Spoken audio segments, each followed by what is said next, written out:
I rise again to talk about the critical importance of passing comprehensive immigration reform like my good friend from Arizona, Senator McCain, has been an advocate for.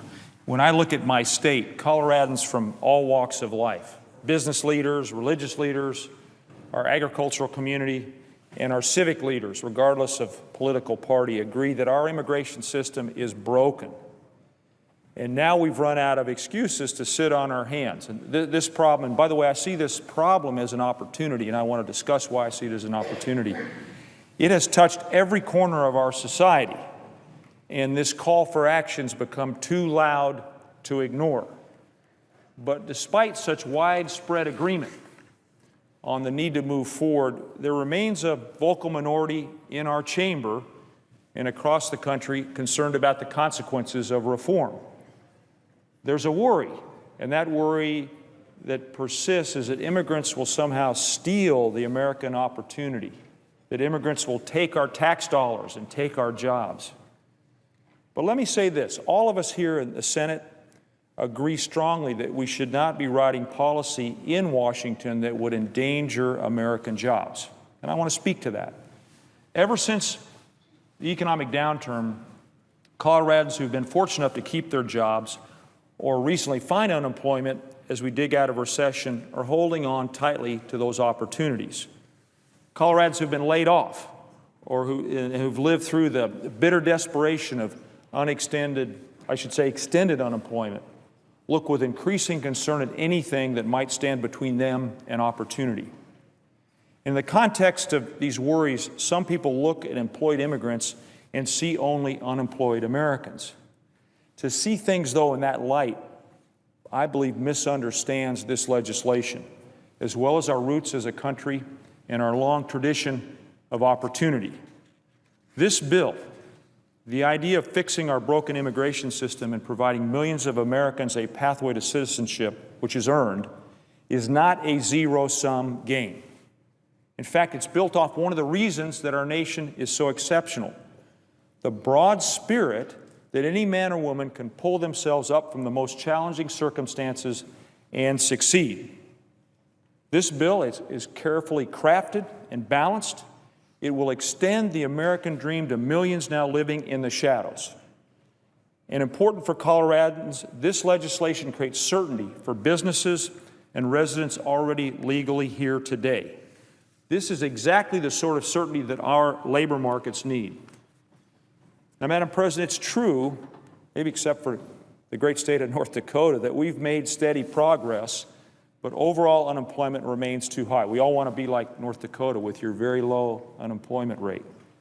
But our economy, the American economy, continues to grow, with Colorado growing at the fourth fastest rate in the nation. And in doing so, many of our business sectors, our economic sectors, our industries, are experiencing higher labor demand than there's available domestic supply. Take agriculture, for example, important to the presiding officer state as well. The demand for labor on farms and ranches across the nation far exceeds the supply of Americans who are willing to fill those jobs. That labor shortage has resulted in crops left to rot in the fields and therefore unacceptable economic losses to our communities.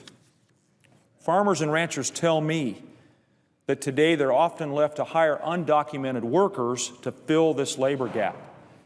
And this unregulated, under-the-table hiring hurts immigrants who experience frequent exploitation, constant fear, and often debilitating poverty. It also hurts Americans who experience depressed wages and higher unemployment as a result of competition with this cheap underground workforce. Madam President, that doesn't make sense. This immigration reform bill eliminates this unfair competition and ensures that all Americans receive fair wages. Now, let me talk more broadly. Our current labor supply challenges extend to many other sectors as well.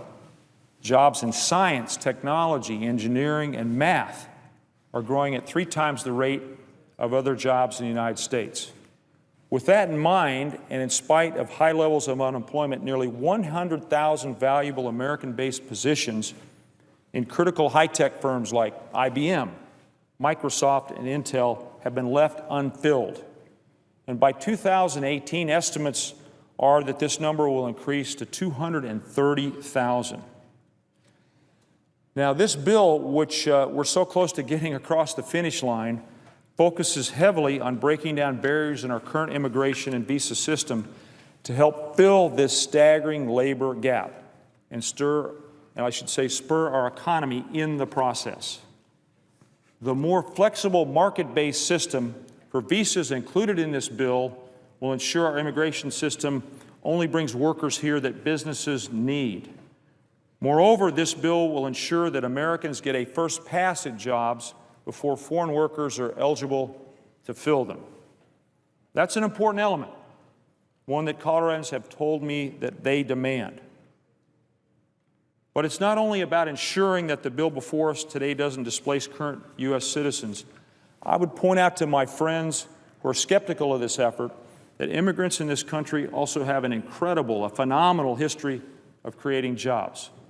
Let me share a couple of numbers with everybody. Between 1990 and 2005, immigrants started 25% of the highest growth companies in this country, directly employing over 200,000 people.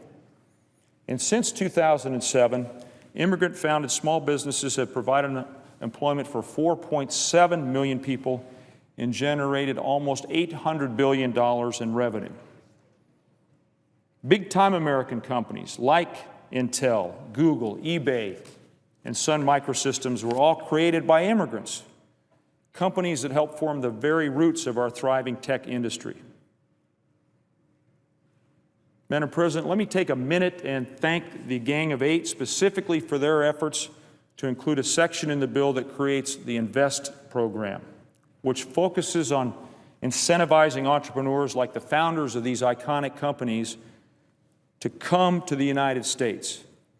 This program, which draws on the bipartisan Startup Visa Act I introduced with Senator Flake and includes the work of Senators Moran, Warner, and others, will ensure that the next generation of entrepreneurs and job creators can stay here in the United States and create good American jobs.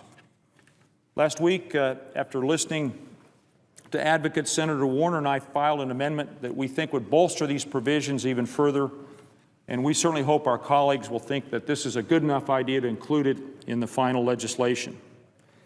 Programs in the underlying bill, like INVEST, will help supercharge our economy by helping create thousands of jobs over the next decade. Ralph Waldo Emerson once said, "America is another word for opportunity." And we take pride in our rich history of being a country where the key to earning a valued place in society is through ability and determination, where immigrants from all over the world, alongside third and fourth generation Americans, can earn an honest living or start a business.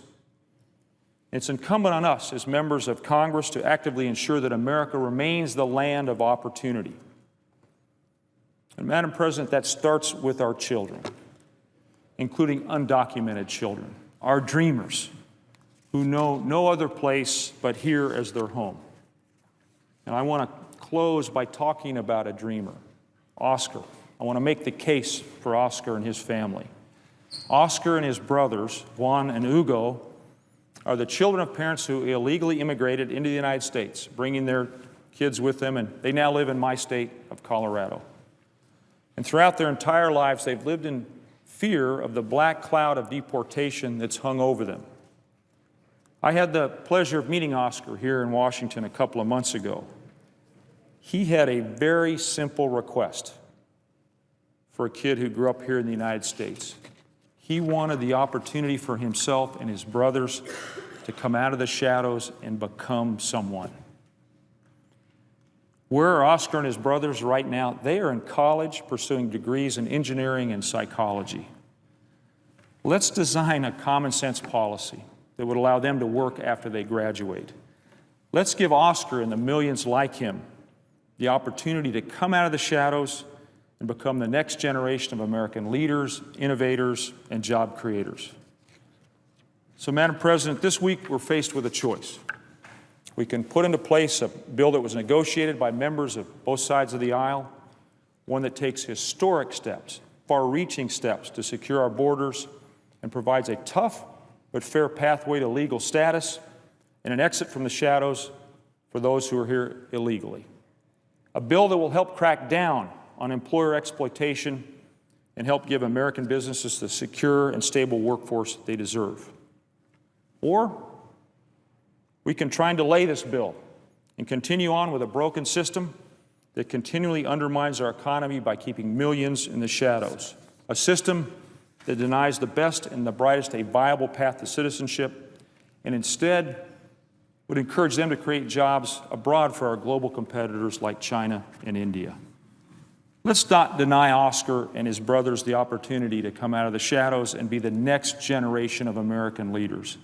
Let's continue to work on amendments, and let's pass this comprehensive immigration reform bill this week.